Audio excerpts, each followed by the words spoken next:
This poem is about, this poem is concerning that. It's called Game.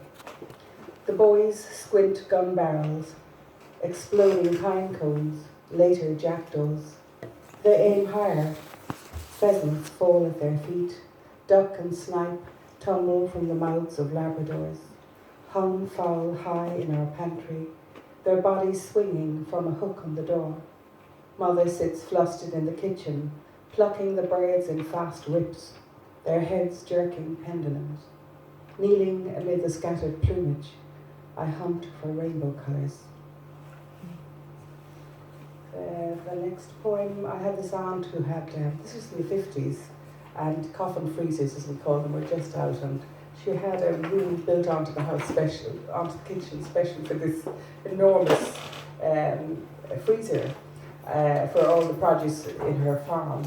And she was just a very formidable lady, and it's kind of like centred on her, or maybe influenced by her. It's called Kilcray, 1958. Clad in her front and back panelled polka dot pinafore, she hunts for dust motes, polishes the bell jar that holds the snarling stoat, arabesque in his winter pelt, wipes the peacock's feathers, 1,000 eyes watching from a cut-glass vase. She skims the picture of her husband's frigate.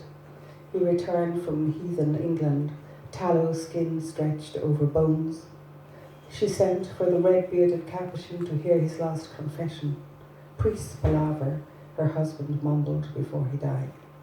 She has a coffin freezer in the pantry, crammed with frost-round legs, a head rammed in a box from the pig she pickled in saltpetre, broilers plucked and ready for the pot, and the young gander that pecked her ankle just the once.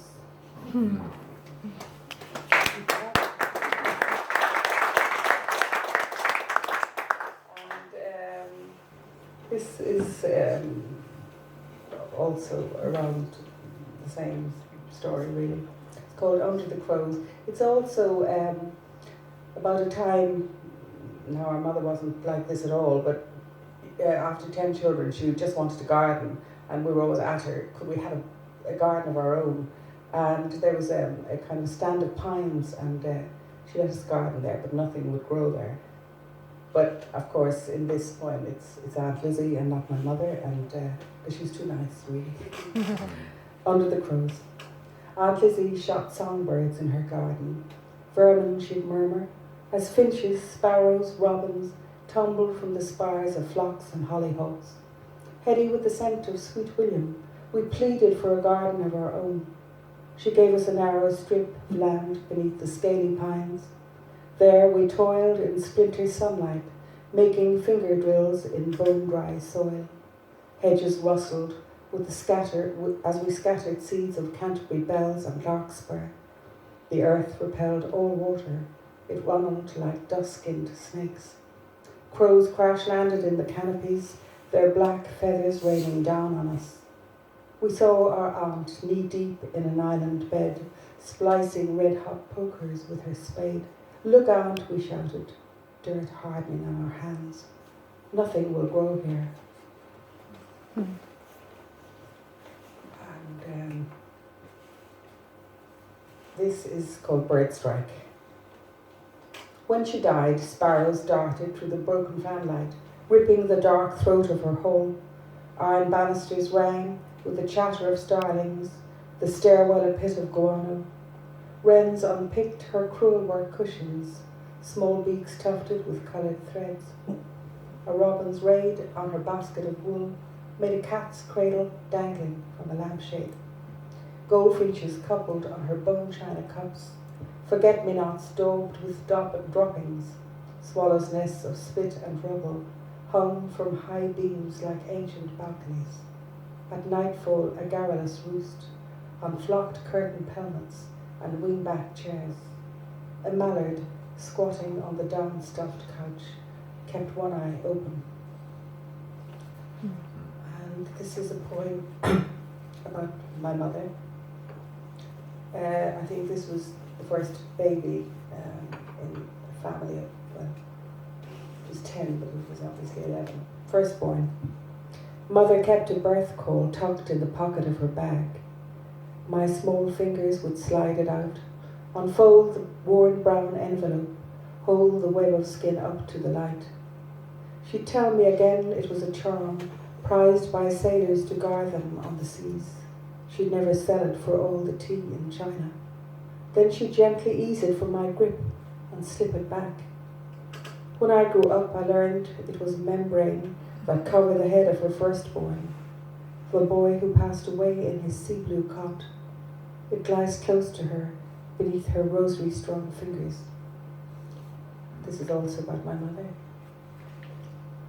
And she was, her name was Julia, and she died in July, and it was the time of the comet. I don't know if you remember, but she loved the idea of the comet was there in the sky, and she loved the nature. July sky. From our non-believing mouths we sang hymns, while our eyes travelled from crucifix to holy picture to crucifix on the hospice wall. We watched the lovely landscape of her face, the bones and hollows hardened to marble. Under the north window, as a comet tailed across the July sky, our mother's breath passed, all 10 of us, around her bed, some anchored, others falling. And she's buried in a lovely place called Enniscarra Abbey. I don't know if any of you know it, but it was my father. But it's it just suffered flooding. We had a lot of floods here, but this is the one that encroached in Cork from the dam. Flood. Days of rain, indigo skies. Sluice gates are lifted at Enniscarra Dam. The slack river rises, rushes the bend at Dead Man's Hole. It creeps into vaults in the Abbey's graveyard, a small resurrection of bones. Plastic bags snag on riverbank willows. They flutter like prayer trees. The lake spreads over the leaf fields, the dinosaur sculpture, a sea monster. Water gathers and snarls inside city walls, breaches at Bachelor's Quay. It slides beneath doors, wallows in hallways, rising and rising to windowsills, where hackled cats stare as African violets sail from their jardinières. Out on the rooftops, crows heckle, ruffled lords of a drowned world.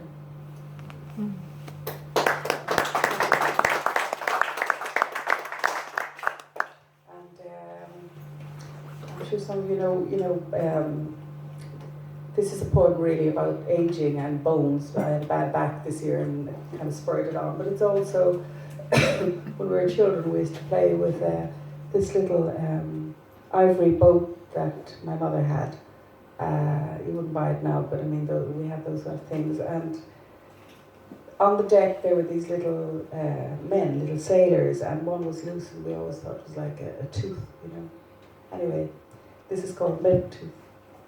From my bed, I can see the roost, jet bodies perched on the winter beach, as if pinning its limbs. I dream of a broken skeleton floating on a dark pool, bones bobbing this way and that. On waking, the bedroom takes flesh, wardrobe and tall boy buttressing walls. A single blackbird pulses the tree to life. Grandchildren come in the afternoon. They raid my packet of bullseyes, then grimace and spit them. They squabble over the ivory sailboat with the bright red lanterns, sailors crammed on the deck, one coming loose.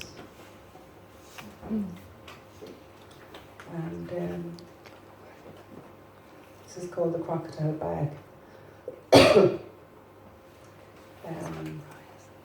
It's about an object again, really, that, you know, a present that I got, and I was very young. It was a bag, and it was something I always looked forward to wearing when I grew up, but it never lasted, you know, it didn't last. The crocodile bag, an African nun tucked it in my cradle. I grew to love its glossy scales, side pockets to hide things in. Mother, dressed in full squirrel, said it made her shiver, some reptile that once lurked in the Nile.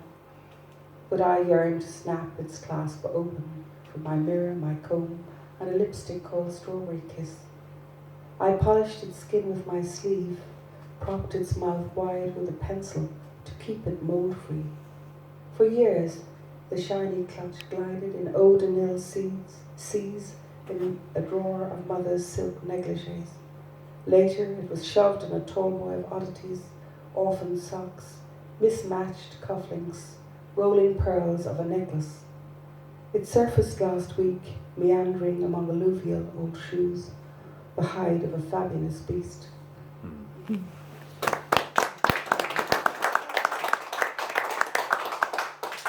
And these two poems are linked. It was a very, again, being the youngest of 10, I heard lots of stories and didn't always experience these things myself, but they somehow got into poems. Anyway, this one is called, it's really about a teacher. Anyway, I'll read it. Omission. The canon wore a 3-horned beretta. His flesh-coloured hearing aids were never on, except when parents pounded his door. Then he fussed with the volume control, heard once again of Miss Moyle's rages, cane welts on children's legs. That woman has my heart broken, he said, dabbing one eye. Parents lay their hands on his shoulders.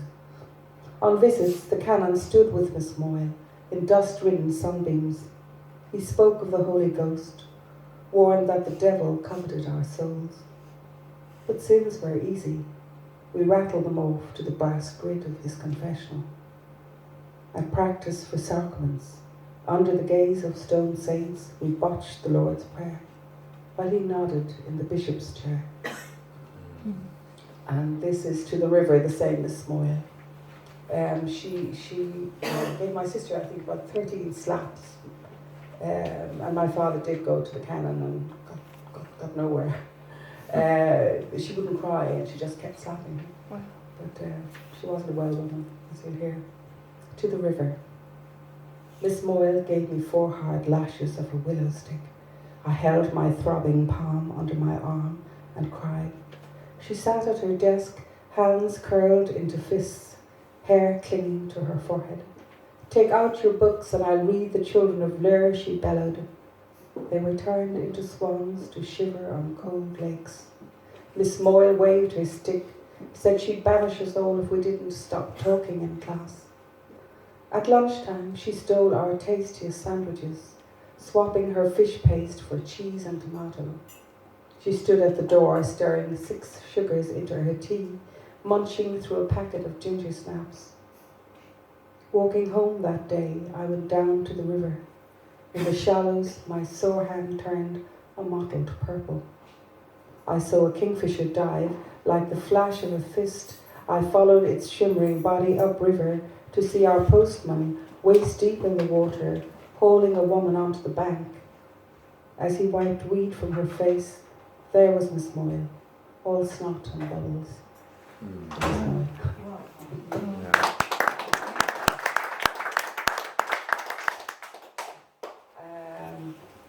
And this is a poem about, again, something I didn't experience, but heard a lot of the fear that a whole family inside a house watching this crazy father running after a bull, around the house. Yeah, he just had no fear. Bull. Tim O'Driscoll sits by the laurel hedge, studies the black rubber hoof of his walking stick, remembers the day the bull broke from the field, scraping his horns on the mortar of the house. The bull backed, swishing his tail, then charged the wall again, huge head shaking, a halo of spittle. Tim heard the bellowing, snatched a pitchfork, and faced the bull's lowered head, bloodshot eyes taking aim. A clash of steel and horn. The black back rippled, gravel spat from under his hoofs as he crashed through the washing line, back to the field, a white shirt blinding his rage. And living on a farm, you don't get toughened somehow, at least maybe some of us do, but it was quite upsetting at times. And this is called Altar.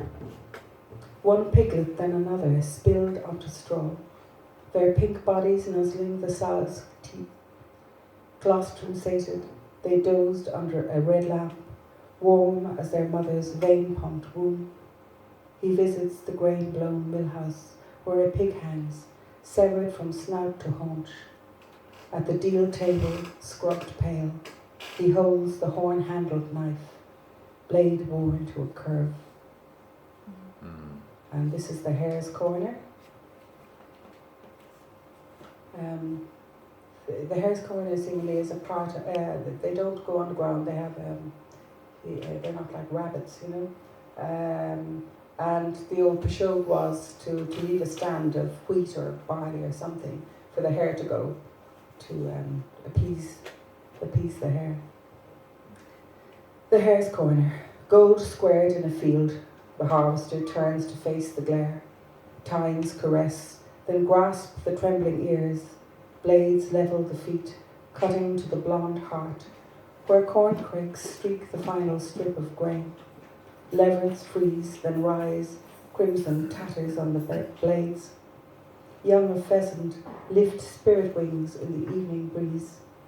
On the field's dry rim, where scarlet poppies seed, a stand of wheat remains, token one for the witches familiar. The huge red harvest womb swells with the blood of the sun. When I was young, I had a dog, little puppy, what were they, collie puppies were always beautiful, but this particular one was born with a bobtail, so he was very special, and I called him Lumumba because there was a lot about Lumumba on the radio then. There was no television, it was all sound, and Lumumba was a beautiful sounding name. So it's called Heroes. I named my dog Lumumba after the Congolese hero. His name rumbled like drums on the radio. I followed him everywhere, his bobtail a comical finger wagging behind him. He jumped through wheat fields, flattening grain, scattering pigeons. Mice, voles, rabbits ran before his charge. Lumumba was lying in his Serengeti. One day he went missing. I called his name across the fields. It echoed in the quarry pit.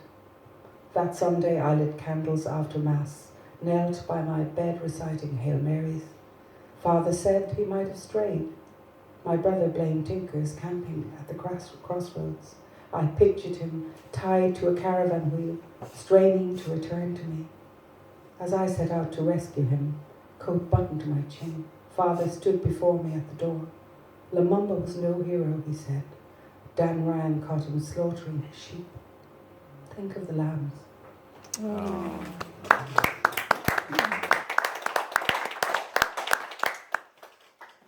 And there's a lovely black and white photograph we have of my brother and my father, and they were leaning over a hive, taking the honey out, and they had no bee protection or anything on.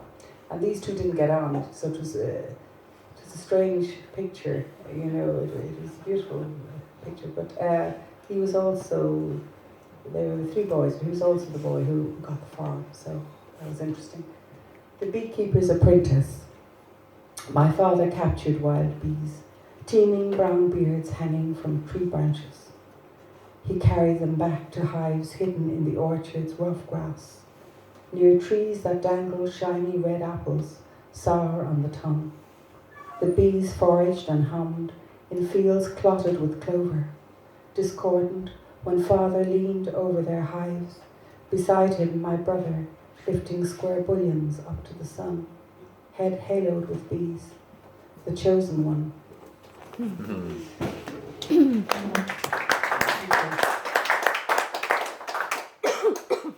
I'm sure you all know somebody like this, comb over it's called.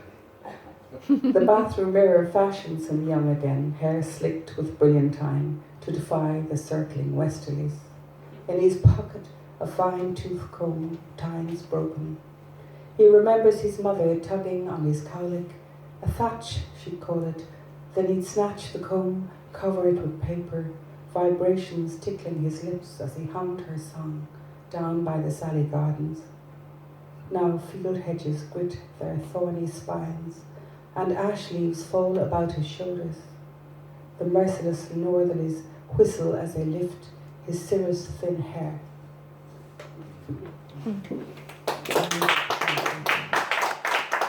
Now, as my parents came from Clonakilty, I have 2 poems here, and then there's the last one. It came from a place called Sandscove, you probably all know it. So long ago, nobody remembers him there. They remember the person who took over the farm after him, but not the O'Driscoll. I think it's Brown's the next family, and then I think they might be a Swiss family. I don't know if they're still there or not, in his house. This is a poem. It's very short and it needs to be much longer, but I thought I'd bring it anyway to read. Sandscove. On school days the landlord Sands stood at his iron gates as passing children doffed their caps. My father took the long way to school. Did he see the choughs on the grassy banks, jet feathers slipping through scarlet bills, or the black squalls of fledglings flying from rock to rock? All 13. At 13, he saw fires burn on those cliffs as his 9 siblings sailed for America. He stood facing the weed-strangled shore, its heaving waves never breaking. And we had a shed at home. There was sort of an incline of, just beside the kitchen, and it had 3 walls, and my mother used to love brushing and cleaning it and swilling water into it, and then you'd see all the things going out, and she, the yard brush, the whole sound of that was terrific. But there was something in that shed. This is the table. You were always emptying buckets of water inside the shed's 3 walls, floating out teams of woodlice, beetles, earwigs. It was a store for empty jam jars, broken-handled saucepans, a pressure cooker in need of new seals, and the small pine table that washed up from the Lusitania. You saw the ship go down, but never spoke of it. Perhaps you thought the shipwreck bench a throwback to the coastline's history of plunder, a table that never made it through the front door, but stood behind a hammock of green glass floats. And I'll finish with kind of a craftic. Is that how you pronounce these poems that I can never pronounce? Ecrastic? Ecrastic. I won't ask you later. Anyway, this we were given different photographs, and I was given this one of a studio where there were 2 naked bodies.